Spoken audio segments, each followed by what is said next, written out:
ఇప్పుడే జీ5 app download చేయండి. చూడండి మీ ఫేవరెట్ టీవీ షోస్ ఎప్పుడైనా ఎక్కడైనా. కారణం లేకుండా విశాల్ ఏ పని చేయడు. అది సరేనే, ముందు నైని పరిస్థితి ఏంటి? ఇక ఇలాగే ఉంటుందా? లేదు లేదు, గురువుగారే తన తపశ్శక్తిని ఉపయోగించి వదిన స్పృహలోకి వచ్చేలా చెయ్యాలి.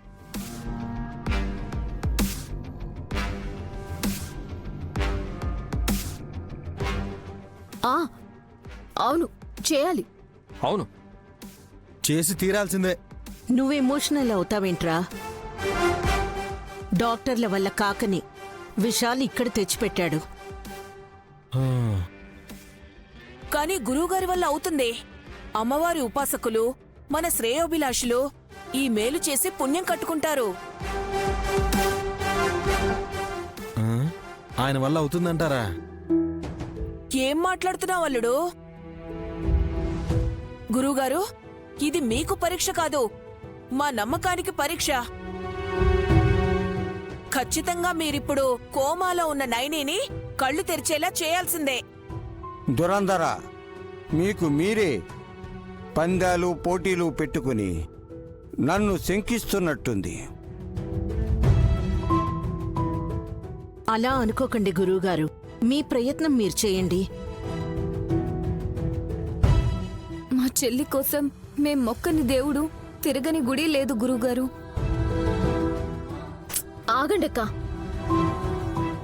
ఇంకా మనం ఇలా మాట్లాడుకుంటూనే ఉంటామా? మా అక్క లేవాలా లేదా? లేచి తీరాలి, మన కోసం, జనం కోసం.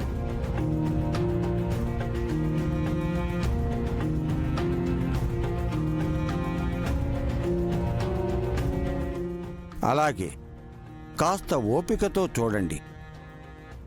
అమ్మవారి కృపా కటాక్షం నైని మీద ఉందో లేదో చూద్దాం. ఖచ్చితంగా ఉంటుంది. మా వదిన పరమ భక్తురాలని అందరికీ తెలిసిన విషయమే కదా స్వామి.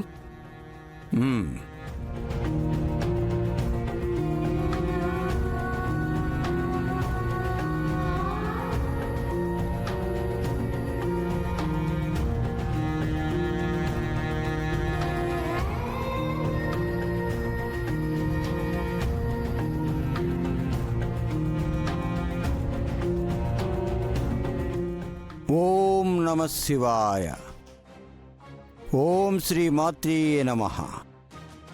క్షేమంకరి విశాలాక్షి తల్లి, ఈ తల్లి స్పృహలోకి వచ్చేలా చేయమని నీ మీదే భారం వేసి నా తపశ్శక్తి ఫలితం దక్కేలా చూడమని మనస్పూర్వకంగా ప్రార్థిస్తున్నాను జగన్మాత.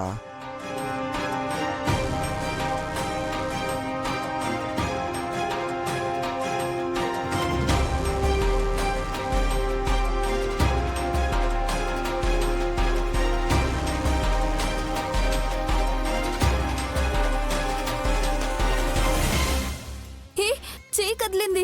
అవును మమ్మీ. విక్కీ, నైని స్పృహలోకి వస్తోంది.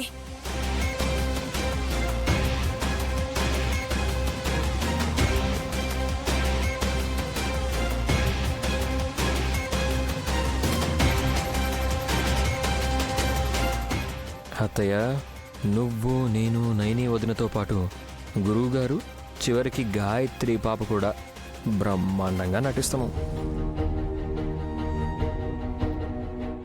వదిన, గాయత్రి పాప గురువుగారు అమ్మ వాళ్ళని ఇల్లంతా తిప్పి ఇక్కడికి తీసుకొస్తుంది. మీ దేహాన్నైతే మన ప్లాన్ ప్రకారం వేరే చోట దాచిపెట్టాను. ఇప్పుడు మీరే కోమాలో ఉన్నట్టు నటించాలి. అవును విక్రాంత్ బాబు, స్వామీజీ వారి మాటల్లో నాకు అర్థమైంది. మనకి అవకాశం ఇవ్వాలని అత్తయ్య వాళ్ళని అటు ఇటు తిప్పిస్తున్నారు. దురంధరత్తయ్య హాసిని వదినని, సుమనని పక్కకు తీసుకెళ్ళింది. బ్రో వచ్చేలా ఉన్నారు. మీరు అపస్మారక స్థితిలో ఉన్నట్టు పడుకోండి. క్విక్, ఆల్ ది బెస్ట్ వదిన. అలాగే.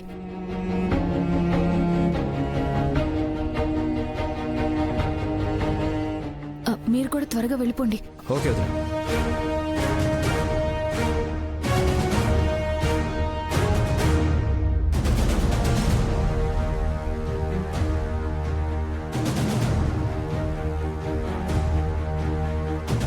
చెల్లి చెల్లి అక్క అక్క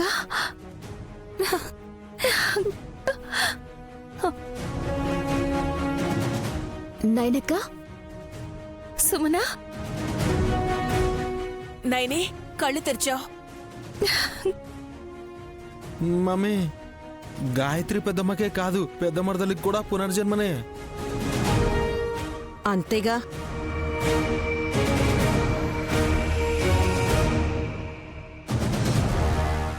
గురువుగారు మీ రుణం ఈ జన్మలో తీర్చుకోలేం. అంతా విశాలాక్షమ్మ వారి దయనాయన.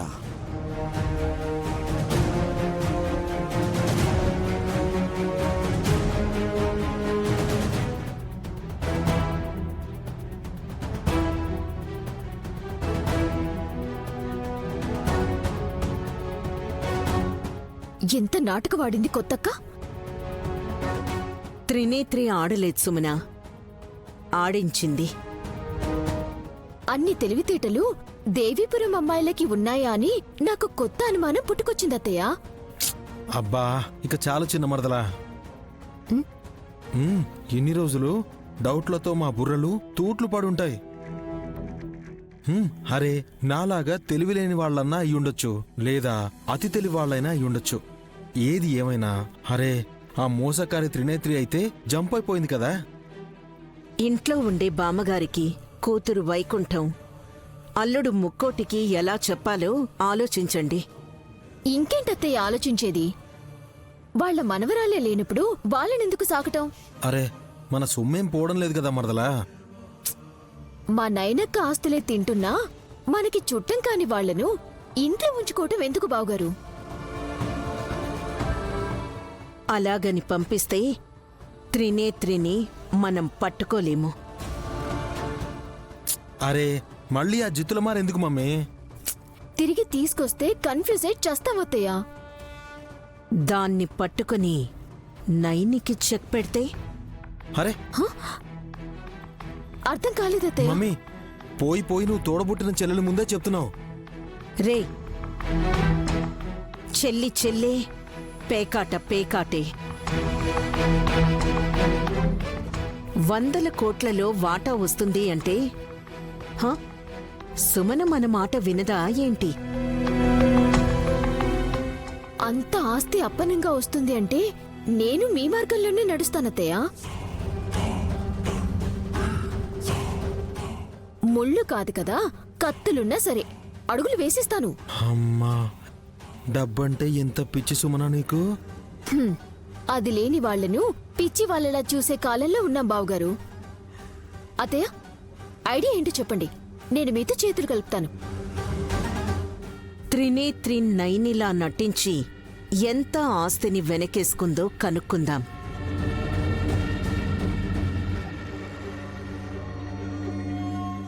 జీ5 యాప్ డౌన్లోడ్ చేసి అన్ని ఎపిసోడ్స్ పూర్తి ఉచితంగా చూడండి.